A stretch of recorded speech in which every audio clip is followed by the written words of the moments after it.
Done. So without further ado, let's bring to the stage our next two speakers. We're going to have a little, it's trying to find out what clients, what agencies really know about their clients. So something quite interesting for you all to get your teeth into. My two victims, no, only joking, my two speakers for this session are Stephen Allan, Global CEO for MediaCom. Go on to the stage, Stephen. And Vittorio Bonori, who is the new Global Brand President for Zenith. Have a seat, gentlemen. Follow that. I know, I know. It wasn't Beautiful, what we talented, practiced. famous, and then us. Yes. Yeah. Well, you know, we've got a media man. I see your new piece in M&M Global this week. You had hair in it, Stephen. I did. Yeah, I did have hair. That was a long, long, long time ago. Thank you, Jeremy. Yes, it's okay. No just problem. because you've got hair. Yeah, I know. I can show off a bit. Did you remember this picture? Yeah, exactly. I think it might pop up later. We never know. Yeah. Okay, so what we did is we carried out a survey across M&M Global with our, brand readers, so it was just for brands. We had around 320 recipients. Basically, we asked them 5 or 6 questions about their agencies, what they want from their agencies, what makes them choose an agency, and various other questions. So, Stephen and Vittorio, we're going to do it in the shape as much as we possibly can. We've never done this before in a family fortunes, but called agency fortune style. I will attempt to be a cross between Les Dennis, Nicholas Parsons, and Vernon Kay. We win a prize? Win a prize? There could be a prize at the end of this, yeah. Could be a prize. Night out with Charlie. That's a punishment. Okay, sorry. So, let's try and make all this work. We practiced it this well. I practiced it this morning. These two gentlemen didn't. But let's have our first question. Oh, yeah, it's me, isn't it? I'm using the thing. Sorry. I haven't used the clicker all day. There we go. I warmed myself up so well. Forgot what I was doing. God, I was only at the bar till 1 o'clock as well. Oh. Here we go. The suspense and drama. So these are the questions. Okay, so these are the 6 questions. It's going to work brilliantly in a minute, trust me. So we asked, how often do you repitch your account? This is all to clients. When choosing an agency, what is the key factor in driving your choice? We missed off the word choice, I'm lucky. What industry topics do you need more education on? How has your agency media budget changed over the last 12 months? And how satisfied are you that your agency understands the latest technology? And are you receiving full value from your agency? So we got the results in, so we thought we would discuss said results. And we will do this in a family fortune style way. So we asked clients, how often do you repitch your account? And these were the 4 answers they gave us, which surprisingly there's not 6 months or a year on there, which is quite bizarre. So we'll start with you, Vittorio. What do you think was the most popular answer? 10 years, 5 years, 3 years, or 2 years? I think that I would guess 2 or 3 years. 2 or 3 years, okay. And Stephen, which would you pick out of those 4? 3 years. 3 years, okay. So we've got 3 and 2. Let's reveal the results. Ooh, 31%. We'll have to discuss this. 35. 3 years, so 23%. No way. 2 years, 8%. No way. You like that? See. Who did you ask? Well, these were the brands of M&M Global, but I mean, it's unbelievable, isn't it? We'll discuss this. I mean, literally, I went out to look back to last year and Media La Posa and all of the accounts that were up. I mean, 5 years seems incredible to me. I mean, 2 years, what's, from your experiences, what would you have said? Well, I think that we've been used to have very long-term partnership in the past. Then this Media Palooza came in the last few years, I think with many accounts went under review. But I think that probably it's interesting because probably this questionnaire is capturing the expectation about the future. I think that in the future we're going to see again long-term partnership, considering the relevance of the sharing about data and technology and data strategies, and clients are sharing with us the strategic vision for the future. So I'm really expecting that we're going to see more longer-term partnership, and this is probably what the questionnaire was capturing. So they're looking for that longer term, and not as much as Is it all a front and last year was an odd year? I think I have to confess here, Jeremy, I did a little bit of my own homework. So I did a survey amongst agency people, not, by the way, just MediaCom people, but asked them the same question. and the profile of answers was somewhat different to this, and it was very much more around the 2 to 3 year than the 5 to 10 years that that's indicating. So that's why I was asking. I don't know who you asked. Yeah, no, I mean, but anyway, I think the reality is that appointments and contracts are getting shorter. I think there are several reasons for that. I think first of all, the pace, Dominic Proctor, you heard, talked about that yesterday. I mean, the velocity of change has definitely exponentially increased, so therefore it causes clients and advertisers to question more regularly, where do we need to be, what do we need to know about, are we with the right partner? I think secondly, you have to look at the people making those decisions. So if you look at CMOs, the average tenure of a CEO, which probably 10 years ago was 5 years or more, is now, I'm told officially, 2.5 years. So the people making the decisions are rotating, and it's no longer just the decision of the CMO, it's also the chief technology officers of our client companies, it's also the procurement officers of those companies. Mix all of that in, and any one of those guys or girls is changing position, you can reckon once a year.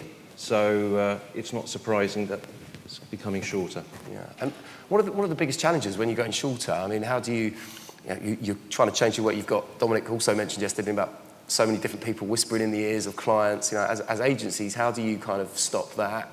Or how do you kind of defend that position, I suppose? And that obviously gives people the opportunity, actually, we must go out and re-pitch. How do you kind of combat that? I think that's probably one of the reasons for many companies are exploring the market at this stage is because it's not because they are looking for different agencies, or maybe not just because they want to replace the agency, but because they are looking for a different model. And I think, in fact, the way we restructure our organization within Publicis is trying to achieve this. So positioning our 4 global brands according to the different distinctive positioning and making sure we can really provide a full access to all the group assets and trying to personalize as much as possible the model according to the client's requirements.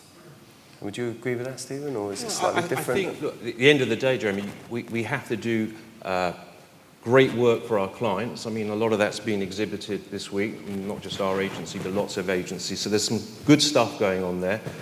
Increasingly built around business results and outcomes rather than just some of the old metrics that we used to talk about years ago. I think the other thing you just got to look at in terms of context is the kind of more macro picture. I mean, if you think about since 2008, I mean, the world has been in a much slower place economically.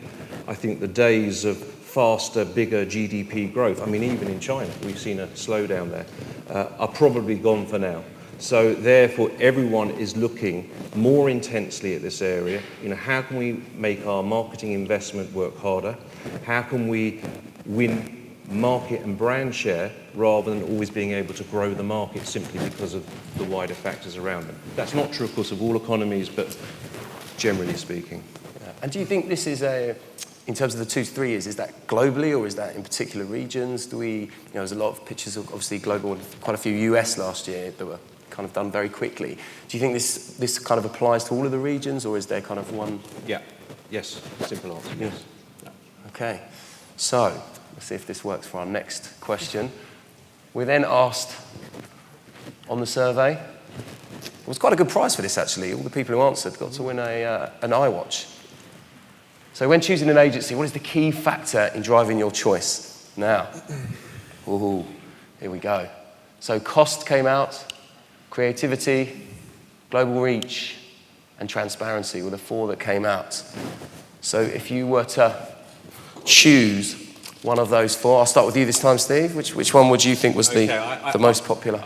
I think probably this is the question where there's going to be the greatest divergence between what the agencies think the clients would answer to this question and what they would actually answer to this question. So I think agency people would say that the true answer is cost, so cost being the most important criteria for clients making this decision.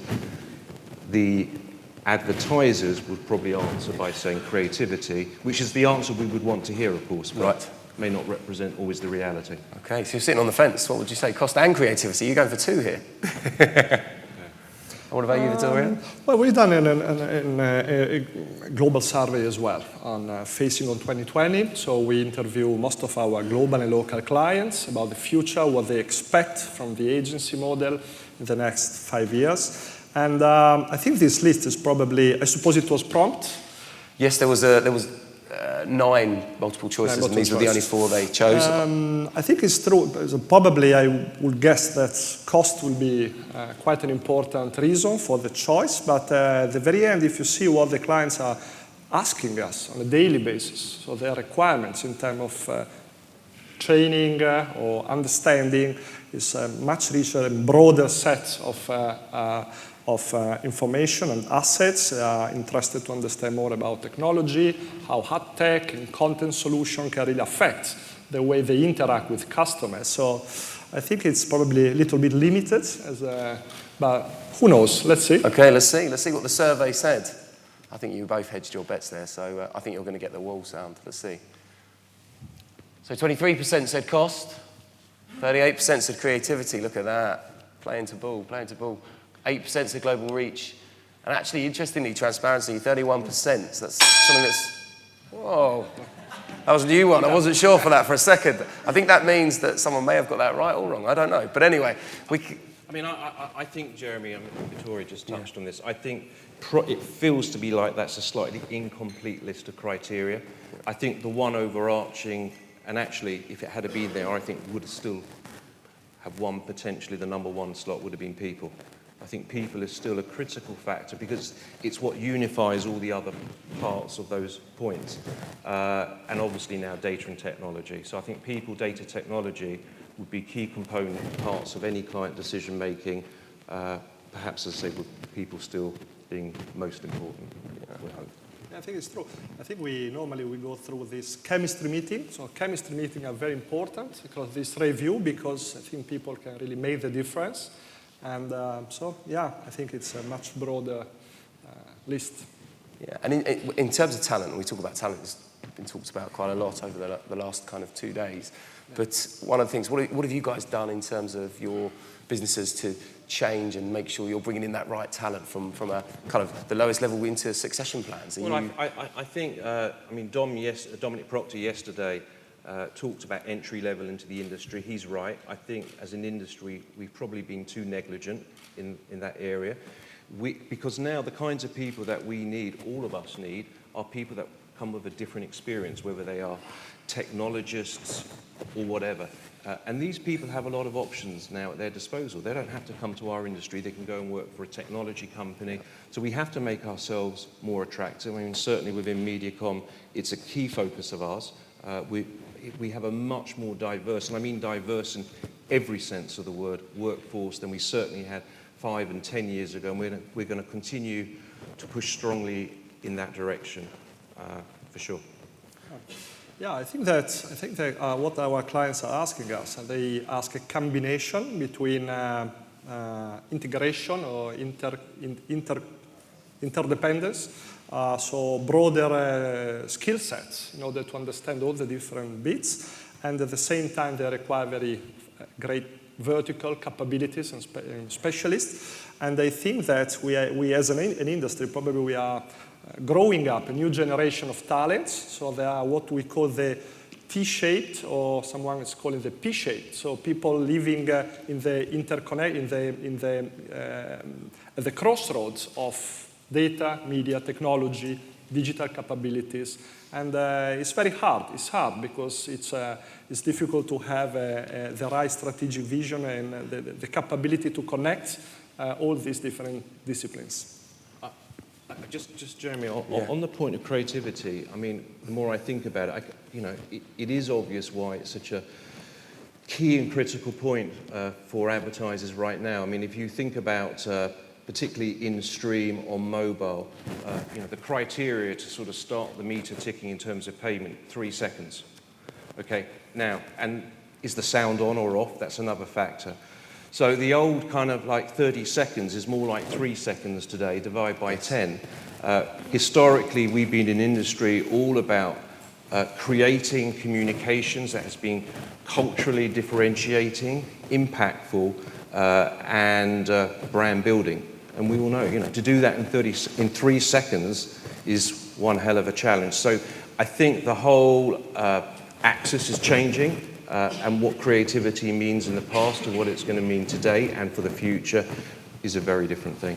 Yeah, and also bridging that gap with the creativity and technology, making sure they're collaborating in the right way. I mean, some of the stuff, we've heard a lot about technology, but interestingly, I think over the last 2 days, a lot about that human touch, haven't we? Ensuring that we're actually connecting on a human level as well, which is interesting. And I suppose you look at the transparency one. Yesterday, we had a debate about viewability, talked around a little bit around ad fraud as well, and Dominic again mentioned the whole point of trust and having an integral marketplace. You two obviously striving towards that. How big a challenge is that, do you think? I mean, I think it's right now. I think it's the most important thing in our industry because it's about our collective future. Ad fraud, viewability, absolutely critical. We within MediaCom Group have taken a very clear position on that. Leading in that in the US in the sense of, we demand 100% viewability. We think that's absolutely critical. And, we often use the expression about walking down a well-lit street. And, who wants to walk down a dark street? So I think, we're all doing collectively as an industry a lot about that. But we have to do still an awful lot more. If you look at blocking, I mean, already now in some markets, I mean, in the US alone, 25% of people have got a blocking app installed. And in the UK, it's 20%. But it's kind of 15, 20, 25% in most markets. So it comes back again to the message, to the creative input, and the fact that we have to be relevant to people. And frankly, if we're not relevant to them or if we annoy them and keep retargeting to them with the same product they just bought 10 minutes ago, then actually they are going to switch us out. So it's a real priority. Yeah, yes. Regarding transparency, of course, we trade transparently. The way we design the contract and the partnership with clients is transparent. I think that there is probably a better wording, which there's a word that I like very much, which is trust. Trust is probably more correct nowadays because when you launch a new partnership, and of course, in order to deliver outstanding solution, in order to make sure that you can really design a performing solution for the clients, you need to share a lot. You share the strategic vision of the brands, you share a lot of data, first-party data, not only, and so this kind of sharing is really requiring a trustable partner, and this is very important. And you guys are the kind of responsible key holders to those brands in the public domain. So certainly one thing we have to look at. So our next question we asked,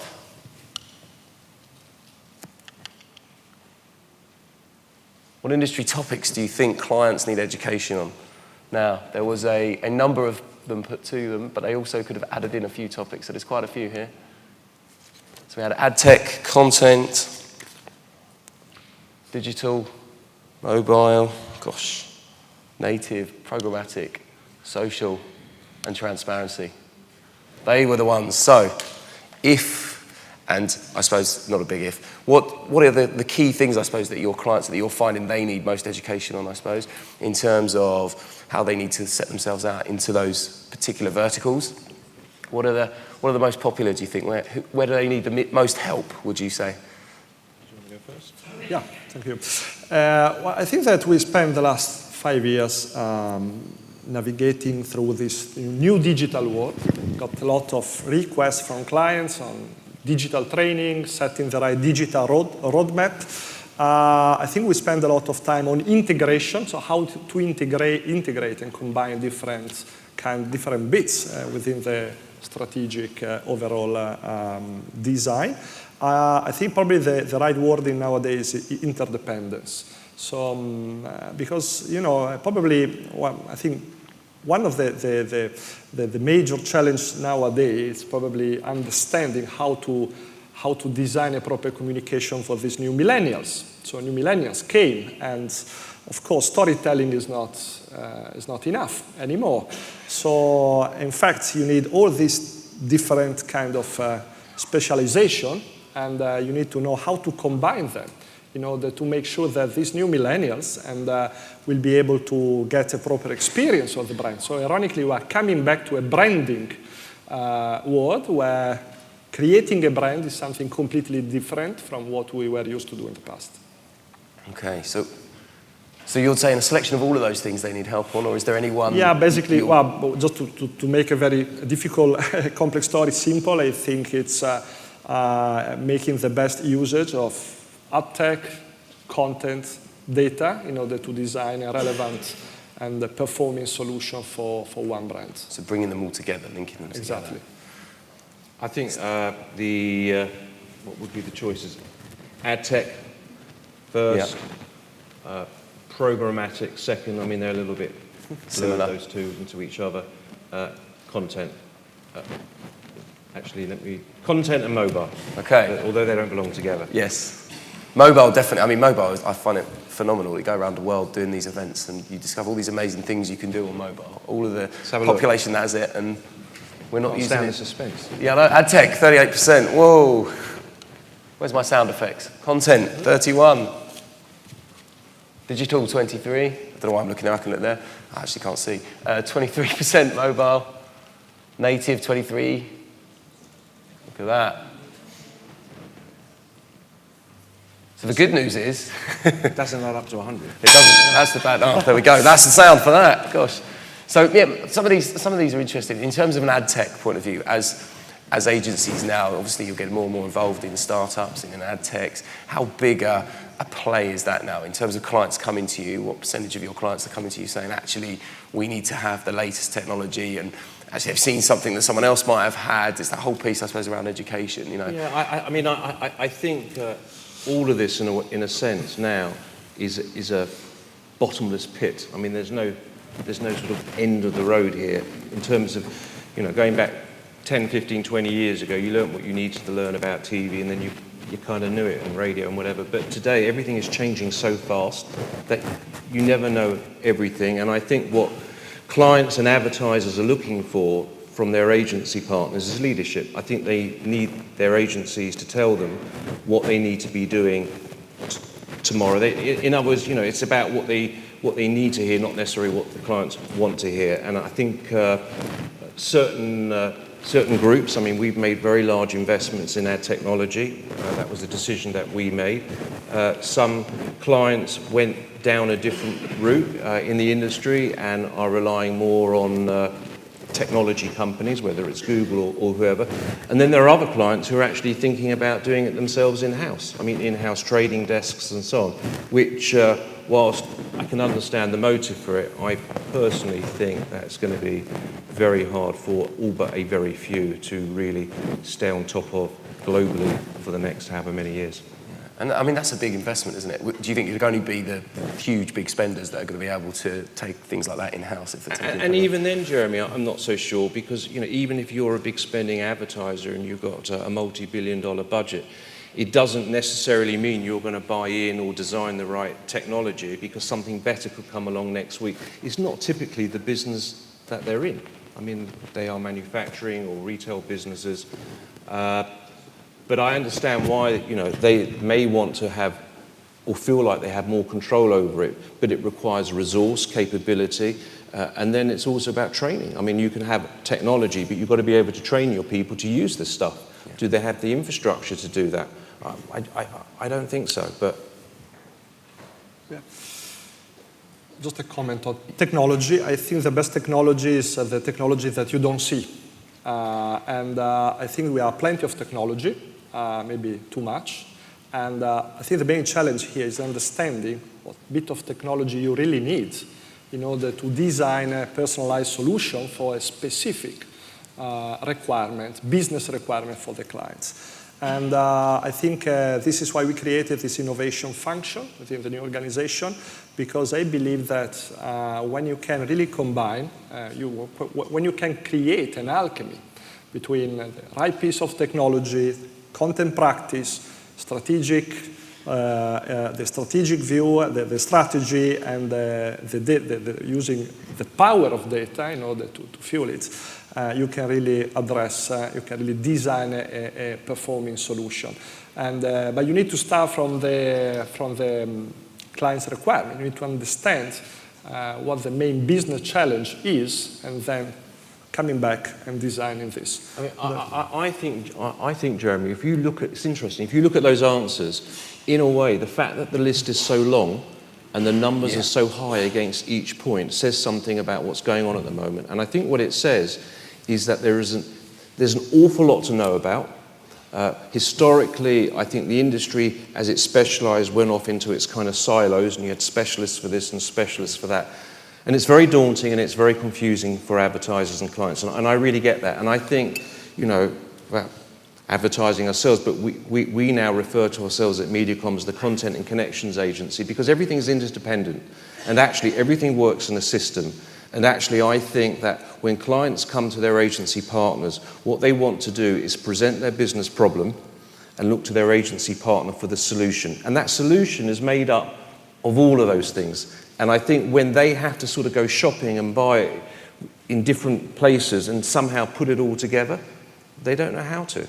I'm not sure, that is our craft skill, and that is why, going back to the earlier point, it's people that have the know-how and the ability to bring it all together. And when you get to data, so much data at the moment, and I think the skill set in data is conjoining the data. So it's the ability to take 10, 20, big data, that's what it is, multiple sources of data, put it into a package which actually gives a client an actionable insight and leading to an outcome. And it's people that turn that data into campaigns, creativity, ideas.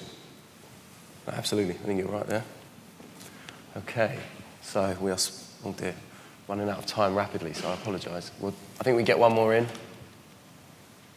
So we asked them how their media budget has changed over the last 12 months, and the answers they came back with was there a significant increase, a slight increase, no change, a slight decrease. Oh, sorry, cheating. Oh, damn it. Fat fingers, I apologise. So, what do you think here? Do you think over the last 12 months, we've seen an increase, no change? How have you seen the markets move? I think that it really depends on the definition you give to this media budget. Because what we observe, I expect that we are going to see that most of the clients will probably mention that the budget have remained stable or slightly decreasing, my expectation. On the opposite, I think we mentioned this morning that our last forecast, we forecast a 4.6% increase of global ad spend for 2016. It was 3.5% last year and so forth. I think that there are several areas, areas of the industry that is really difficult to capture. If you consider the content industry or consultancy support or data solution, it's very difficult to provide the right value to the overall new industry. So my expectation is, they will probably say stable or slightly decrease. Okay. No change. No change. Okay, here we go. 23% said a significant increase. A slight increase was 15. No change. And a slight decrease. I like that one. Is that your baby? Yeah. Yeah. So a slight decrease. I mean, it's interesting we said no change. Something you mentioned there, Vittorio, about how their budgets are split. It's interesting, Steve, we were talking about how everything kind of comes together now and you're looking for that one solution as everything. Our clients still come in with budgets in different sectors, or when you're then providing the solution, or they put it together, so they still going down the kind of traditional route where we've got so much here for digital, we have so much here for mobile, or are they coming similar to your solutions as a kind of one package? This is our amount, you do what you need with that. I think we've seen an interesting situation in the last few years where the traditional budget was probably stable or declining, but on the opposite, I think this purchase department was scared about the incredible increase in the investment through, for example, content or data acquisition or So I think all technology as well. So I think that we should probably review this kind of definition. And of course, it's difficult to capture this trend through traditional service. Okay.